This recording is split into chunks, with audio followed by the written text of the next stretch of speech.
कि एक छोटे गोलगप्पे की दुकान, सोचो कितना बड़ा महल आज बना लिया है। कैसे भाई? रेगुलर रहा उन्होंने, रेगुलर एक एक रुपए का वैल्यू उसने समझा, तब जाकर भाई वो बिल्डिंग बनाया। ऐसे नहीं कि आज बिजनेस लगा लिया, आज 100 रुपए कमा लिया वो गोलगप्पे वाले, फिर 2-3 दिन तक नहीं लगाया भाई, 100 रुपए तक कमा ही लिया। आज हम सीएचएसएल जर्नी को शेयर करने जा रहे हैं भाई। मैं एसएससी फैमिली से राकेश बात कर रहा हूं मेरे भाई, और इस वीडियो में हम अपने सीएचएसएल के बारे में बताऊंगा कि किस प्रकार से हमने तैयारी किया है सीएचएसएल का, और कैसे कितनी स्कोरिंग पर हमने इंप्रूव किया है, कैसे कैसे चीजों को सुधार लाया है, उसके बारे में हम डिस्कस करेंगे मेरे भाई। तो सबसे पहले मैं बता दूं कि देखो, एसएससी के जब तुम प्रिपरेशन करने आते हो मेरे भाई, तो तुम्हारे दिमाग में बहुत सारे डिपार्टमेंट आते हैं, तो लेकिन उस डिपार्टमेंट में एक सीएचएसएल का होता है, ठीक है, जिसको बोलते हैं combined higher secondary level exam, ठीक है। ये 12 बेस पर एग्जाम होता है इसका। देखो, सबसे फर्स्ट ऑफ ऑल की अगर बात करें मेरे भाई, तो इसमें क्या है ना कि देखो, इस जो सब्जेक्ट की बात करें, इसमें 4 सब्जेक्ट से क्वेश्चन पूछे जाते हैं। रीजनिंग से पूछे जाते हैं, मैथ से पूछे जाते हैं, जीके जीएस से पूछे जाते हैं, और इंग्लिश से पूछे जाते हैं। तो इस सब्जेक्ट को तो आप समझ ही गए होंगे ऐसे। लेकिन अब बात करते हैं मेरे भाई कि देखो, अगर किसी भाई को अगर फर्स्ट अटेम्प्ट में सीएचएसएल क्रैक करना है, तो वो भी मैं बताऊंगा कि कैसे आप अपनी रणनीति को अपना सकते हो, और वो गलती नहीं करना जो हर एक बिगिनर करते हैं। और बाद में क्या होता है ना कि एग्जाम में कोई ना कोई सब्जेक्ट में मार्क्स कम आते हैं, तो फिर वो यूट्यूब पे जाकर वीडियो देखते हैं कि भाई मतलब हो सकता है किसी का इंग्लिश में प्रॉब्लम हो गया, मैथ में प्रॉब्लम हो गया, तो सर्च करते हैं कि इंग्लिश को कैसे इंप्रूव करें, मैथ को कैसे इंप्रूव करें, ऐसे ऐसे वीडियो सर्च करते हैं यूट्यूब पे, लेकिन उसके बावजूद भी सही नहीं हो पाता है। तो आज मैं बताऊंगा कि भाई आपको सर्च भी करने की जरूरत नहीं है, सिर्फ जो स्ट्रैटेजी मैं बताने वाला हूं उस पर आप फोकस कर लो, तो आपका definitely CHSL exam definitely easy तरीके से क्रैक हो जाएगा। देखो, लोग ये करते हैं कि जो क्लास करते हैं मेरे भाई, चाहे कोई भी सब्जेक्ट की बात करें, मैथ की बात करें, रीजनिंग की बात करें, इंग्लिश की बात करें, जीके जीएस की बात करें, अगर कोई भी चीजों का अगर आप फाउंडेशन क्लास पढ़ रहे हैं, ठीक है, कोई भी चीजों का आप फाउंडेशन क्लास पढ़ रहे हैं, तो एक चीज आप ध्यान में हमेशा रखिए कि जब आप फाउंडेशन क्लास पढ़ते हो, तो उसमें जो भी चीज आपको पढ़ाया जाता है, जैसे अगर मानो कि मैथ में एक टॉपिक हमने ले लिया पाइप एंड सिस्टम्स, या टाइम एंड वर्क ले लिया हमने, चलो मानो टाइम एंड वर्क ले लिया। अब मानो कि टाइम एंड वर्क का आपको पढ़ाया गया, आज समझो कि आज फर्स्ट क्लास आपने ज्वाइन किया, टाइम एंड वर्क से आपको स्टार्ट किया गया, तो उसमें आज का क्लास 1 घंटे का अगर चला, तो उसमें से 12 से 13 क्वेश्चन आपको बताए जाते हैं, 12 से 13 क्वेश्चन आपको बताया जाता है क्लास में। अब गलती क्या करते हैं मेरे भाई कि जो 12 से 13 क्वेश्चन आपको बताया जाता है, उसको जब क्लास खत्म होता है ना मेरे भाई, तो उसको आप देखते नहीं हो और उसको रिवीजन भी नहीं करते हो। फिर क्या करते हो, जब नेक्स्ट क्लास की बारी आती है तो नेक्स्ट क्लास में ज्वाइन कर जाते हो।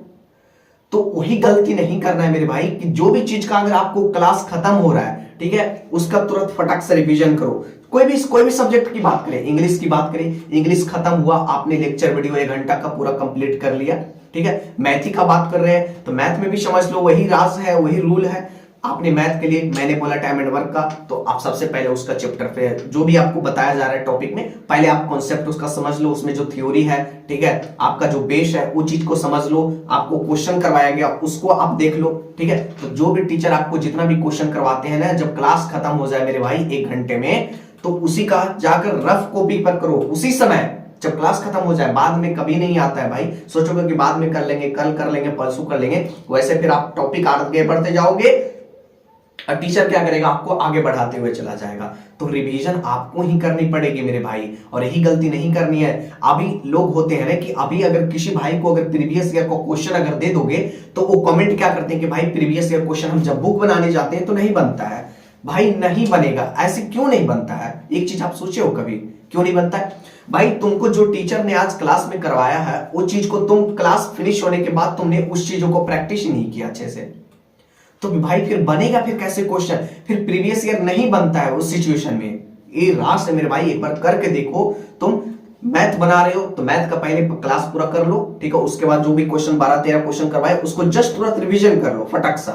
सेम प्रॉब्लम रीजनिंग में आ जाओ। रीजनिंग में सपोज मानो आपने आज ब्लड रिलेशन का चैप्टर पढ़ा है, तो ब्लड रिलेशन में आपने जितना भी कॉन्सेप्ट आज पढ़ा, 13, 14, 15, 16 मैथ आपने पढ़ा है तो उसका फटाक से जाकर रिवीजन कर लो तुरंत उसी समय कि आज क्या क्या चीज पढ़ा है, अच्छा इसमें ऐसे होता है, इसमें ऐसे होता है, उसी को तुरंत देख लो जाकर। तो माइंड में क्या होता है ना, रिवीजन हो जाएगा। पहला तो रिवीजन आप टीचर के साथ कर लिए, दूसरा रिवीजन जो हुआ आप अपने आप अपनी जब मेंटल से कोई भी चीजों को आप कर लोगे जब इंप्रूव, तो समझो कि वो हमेशा के लिए याद रहेगा। भाई टीचर क्या है, तुमको एक गाइड दे दिया, करना तो खुद ही नहीं पड़ेगा, एग्जाम में तो टीचर आएंगे नहीं ना, तो करना तो खुद ही पड़ेगा आपको। तो जो भी चीज आपको बताया जाता है उसी को जस्ट तुरंत रिवीजन करो, तुरंत। ये नहीं कि भाई कल कर लेंगे, परसों कर लेंगे, कल कभी नहीं होता। जब इतना कर लिए फिर सैटरडे जब संडे आ जाए तो फिर आपको क्लास ही नहीं करनी है उस दिन, सैटरडे और संडे को जो भी चीज आपने पढ़ा है, जितना भी चीजों का सैटरडे और संडे 2 दिन रखो भाई पूरा फुल रिवीजन। आपने 5 दिनों में जितना चीज किया उतना तो पहले आप कर ही रहे हो रेगुलर, ठीक है। और सैटरडे और संडे को आपको क्लास नहीं करनी है, बस रिवीजन आपको ही करनी है सब चीज का। आपने मैथ में हो सकता है कि आपने मैथ में 4-5 क्लास पढ़ लिया है, ठीक है, 5 दिन में तो पढ़ ही लोगे ना 4-5 क्लास, तो आपने 5 क्लास पढ़ लिया, ठीक है। 5 क्लास का छठा दिन सैटरडे और संडे पढ़ता है, उस दिन आप रिवीजन कर लो सब सारी चीजों का। एक तो वैसे रिवीजन हो गया जो क्लास के टाइम में आप कर रहे थे, और दूसरा रिवीजन कैसे हो गया कि आप सैटरडे और संडे को रिवीजन में डाल दिए।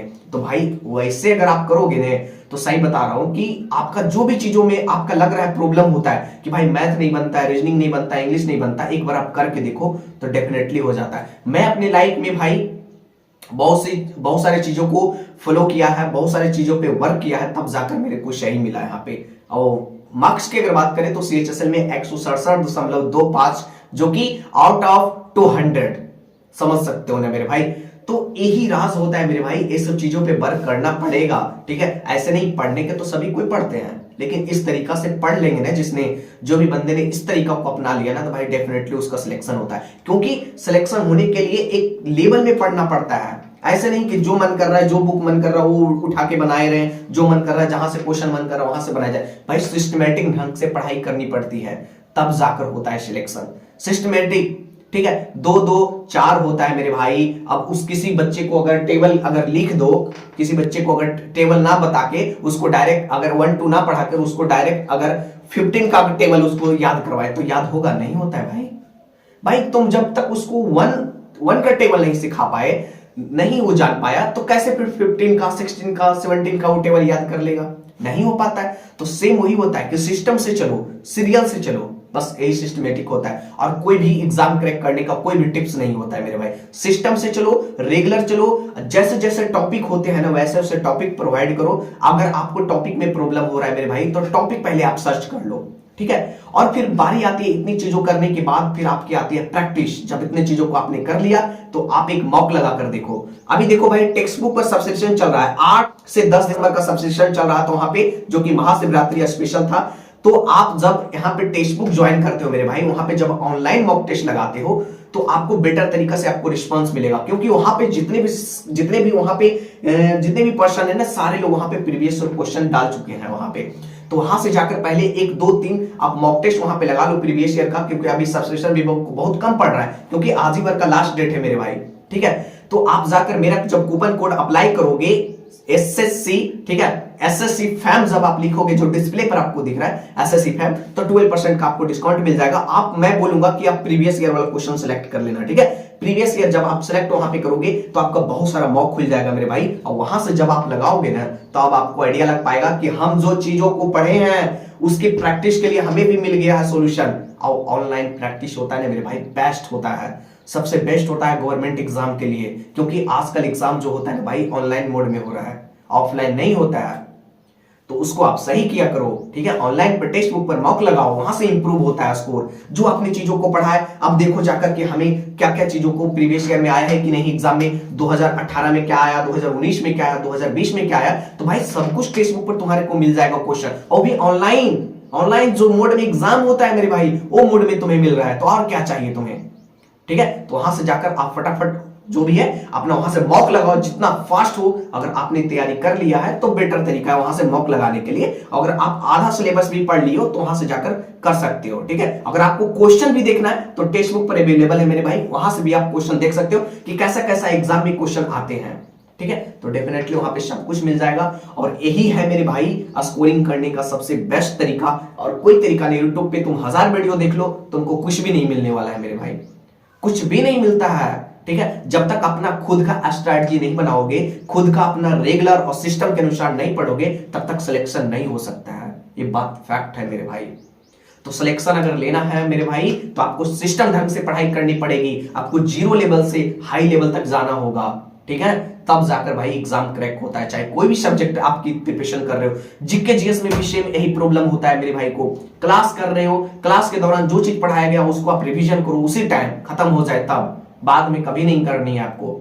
ठीक है, एक दो तो रिवीजन ऐसे हो गए, एक तो क्लास के समय में टीचर के साथ कर लिया, दूसरा आपने माइंड से कर लिया। और माइंड से जो भी चीजों को अगर आप करोगे तो हमेशा के लिए याद होता है मेरे भाई, ये फैक्ट है। मैं अपने लाइफ में इसी प्रकार का स्ट्रैटेजी फॉलो किया हूं, और आपको भी करनी है मेरे भाई। सिस्टम ढंग से पढ़ाई पढ़ो, सिलेक्शन कोई नहीं रोक सकता, चाहे सीजीएल हो, सीएचएसएल हो। अभी मैं सीजीएल निकाला, एमटीएस में क्रैक किया, सीएचएसएल में क्रैक किया। भाई कैसे? भाई सिस्टम ढंग से पढ़ाई किया हमने, सिस्टम ढंग से। और जिस दिन सिस्टम ढंग से पढ़ाई कर लिया जिस भी बंदे ने, तो उसका हो ही नहीं सकता कि सिलेक्शन ना हो।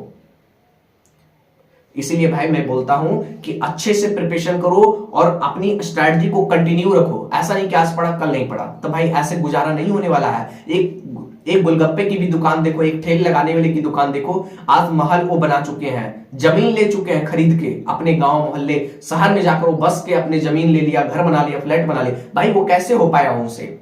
सोचो कि एक छोटे गोलगप्पे की दुकान, सोचो कितना बड़ा महल आज बना लिया है। कैसे? भाई रेगुलर रहा उन्होंने, रेगुलर एक एक रुपए का वैल्यू उसने समझा, तब जाकर भाई वो बिल्डिंग बनाया। ऐसे नहीं कि आज बिजनेस लगा लिया, आज 100 रुपए कमा लिया गोलगप्पे वाले, फिर 2-3 दिन तक नहीं लगाया। भाई 100 रुपए तक कमाई लिया, छोड़ो ना 2 दिन बाद लगाएंगे, ऐसा उसने नहीं किया मेरे भाई। अगर रेगुलर ढंग से उन्होंने वर्क किया, और रेगुलर ढंग से उन्होंने अच्छे से लगाया, और रेगुलर ढंग से बिक्री किया, तब जाकर भाई उन्होंने सक्सेस हासिल किया। तो यही फैक्ट होता है मेरे भाई कि रेगुलर ढंग से अगर आप अपनी कोई भी चीजों में अगर आप देते हैं तो 100% सिलेक्शन होता है। आपको एग्जांपल मैं दे दिया। ठीक है, रेगुलर अगर आप बाइक अगर आप चलाते हो तो भाई आपको कॉन्फिडेंस लेवल हाई होता है। बोलते हो भाई कॉन्फिडेंस कैसे आता है? तो भाई कॉन्फिडेंस इसी प्रकार से आता है, और कुछ भी नहीं है, कोई ट्रिक नहीं है भाई एग्जाम क्रैक करने का। जो भी आपको यूट्यूब पे बता रहे भाई ऐसे कर लो ऐसे कर लो, भाई कुछ भी नहीं मिलेगा। देख लो वीडियो जाकर, जब तक तुम जीरो से हीरो लेवल तक नहीं आओगे तब तक कुछ भी उपाय नहीं होने वाला है मेरे भाई।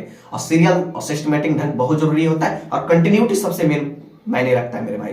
कितना आप रेगुलर हैं, कितनी मेहनत से आप चीजों को प्रैक्टिस किए हैं, कितना आपने मॉक टेस्ट लगाया है, ये सब चीजों को फैक्ट रखता है मेरे भाई, तब जाकर सिलेक्शन होता है।